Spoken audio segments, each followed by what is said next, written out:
Ako klima uređaj u vašem automobilu servisirate tek kada se javi problem, budite spremni na velike izdatke.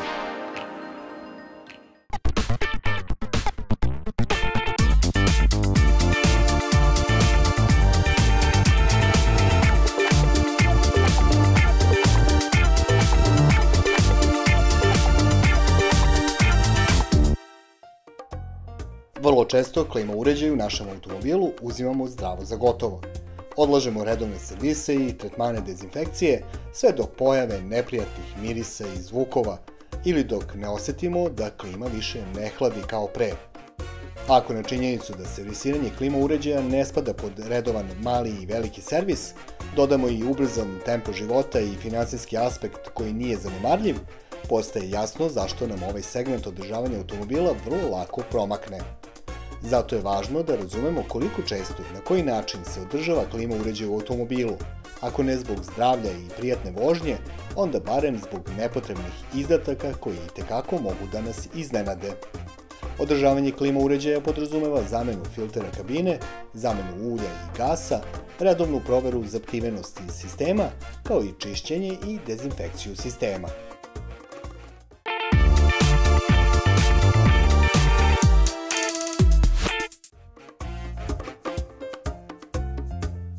Filter kabine, koji također nazivamo i polen filter, menja se prema preporuci proizvođača vozila najčešće na 10 do 15.000 km ili na godinu dana. Iako ne pripada direktno sistemu klima uređaja, njegova uloga je neobično važna jer služi da prečisti vazduh od prašine, polena, bakterija i buđi iz vazduha koji klima uređaj uvlači s polja. Neprijatan miris prilikom rada klime ili ventilatora upravo je jedan od simptoma zapeljenosti filtera kabine.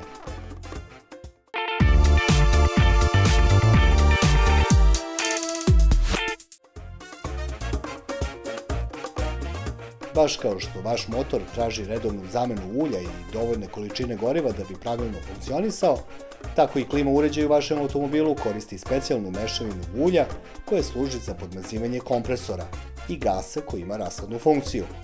Sasvim je normalno da u toku rada količina ove smeše opada, zavisno od načina upotrebe klima uređaja. Obično je to od 3 do 8% svake godine, a ponekada čak i više.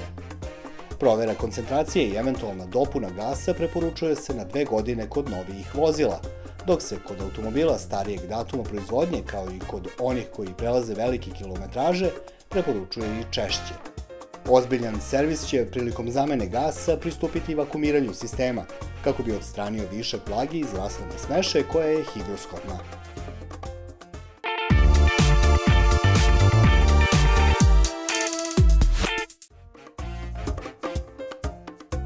Količina ulja i gasa može znatno brže opasti ako postoji curenje u sistemu, bilo da su u pitanju stariji porozne cevi i spojevi ili neprimetna rupica na hladnjaku. Nedovoljna količina gasa se najčešće manifestuje ili tako što vazduh nije dovoljno hladan, ili se javlja pojačana buka, ili se kompresor uopšte ne aktivira, što je čak i poželjniji scenario, budući da loše podmazivanje kompresora može prouzrokovati njegovo trajno oštećenje. Manje poznata činjenica je da remont i zamena kompresora koštaju i po nekoliko stotina evra. Provera zaptivenosti vrši se tako što se u gas dodaje specijalna boja koja pod UV lampom pokazuje mesto curenja.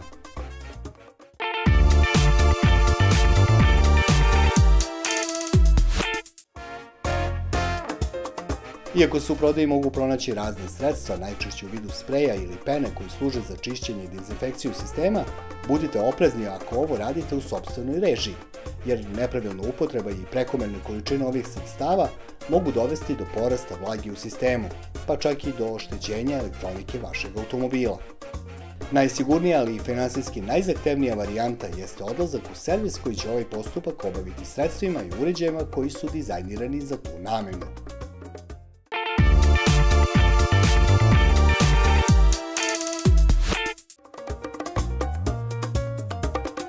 Koristite klimu uređaj tokom cijele godine, barem 5 do 10 minuta nedeljno. Ovo će pomoći boljem podmazivanju kompresora i zaptivanju sistema. Izbegavajte da koristite klima uređaj kada motor nije zagrejan, jer isparivač nema dovoljno vremena da se osuši.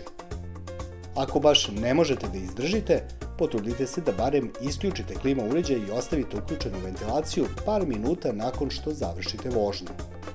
Poštujte preporučene servisne intervale. Ako primetite bilo kakvu promjenu u radu klima uređaja, reagujte. Svaku proveru i popravku poverite servisu od poverenja.